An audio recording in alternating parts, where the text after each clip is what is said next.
মা, বন্ধুরা সবাই পিকনিকে যাচ্ছে, আমাকে টাকা দাও না। সবসময় টাকা টাকা টাকা, আমার কাছে একটা টাকা নেই। বাপটা গেছে অকালে, এও আমাকে জ্বালিয়ে খাচ্ছে। জানিস তো কাঠ কেটে সংসারটা চলে, পরের বাড়ির কাঠ কাটে।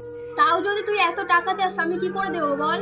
দেখো মা, তুমি ওইভাবে বলো না, আমাকে পিকনিক করতে ইচ্ছে করছে, সবাই বন্ধুরা করছে, আমি যদি না করি আমার ভালো লাগবে না। তুমি কিছু টাকা দাও, আমি জানি না। জানিস তো ভাড়া বাড়ি থাকি, মরতে পারিস না। সবার তো মরণ হয়, তুই মরতে পারিস না।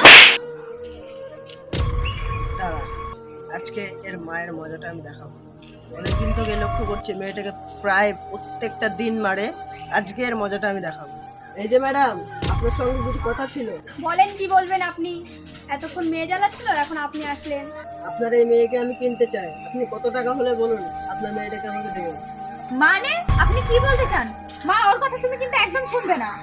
ভেবে দেখুন, যত টাকা চাই তত টাকা দেবো। ভেবে দেখুন, আপনি কত টাকা চাই আপনার বলুন, আপনার মেয়েকে কিনে নেবো। কত টাকা চাই? আমি যত টাকা চাই তত টাকা দেবেন? আমি 5 লাখ টাকা চাই। ও, সামান্য এই ব্যাপার? 5 লাখ টাকা মাত্র? ঠিক আছে, সামনে আমার অফিস আছে, এসে নিয়ে নেবে। মা, তুমি ওর কথায় কিন্তু কান দিও না, ওখানে কিন্তু কোনো বদমতলবে এসেছে। আরে থাম তুই, তোকে তো বিয়েই করে নেবে, তুই সুখে শান্তিতে থাকবি। আর এতগুলো টাকা কি ছাড়া যায়? আচ্ছা, হয়েছে হয়েছে, তোমার মা মেয়ের নাকামো শেষ হলে চলো আমার সাথে এবার।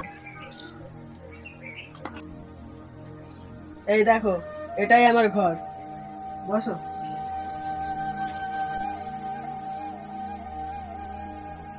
আজ থেকে তোমার যা যা দরকার তুমি আমাকে বলবে, তোমার যা কিছু ইচ্ছা আছে তুমি আমাকে বলবে। আচ্ছা, তোমার সাথে আমার একটাই কথা আছে, যে তুমি আমাকে টাকা দিয়ে কেন কিনে নিয়ে আসলে? কারণটা তাহলে শুনবে? তাহলে শোনো।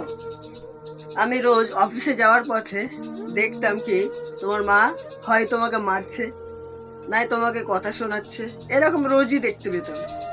এই জন্য আমার মনে হয়েছে কি তোমার মাকে একটা কিছু শিক্ষা দেওয়া দরকার। এই জন্য কিন্তু আমি তোমাকে ওনাকে টাকার লোভ দেখিয়ে তোমাকে নিয়ে এসেছি।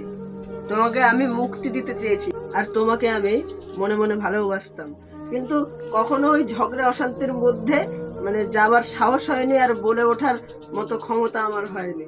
তাই আজকে আমি এই ছলে বলে কৌশলে তোমাকে নিয়ে আসলাম।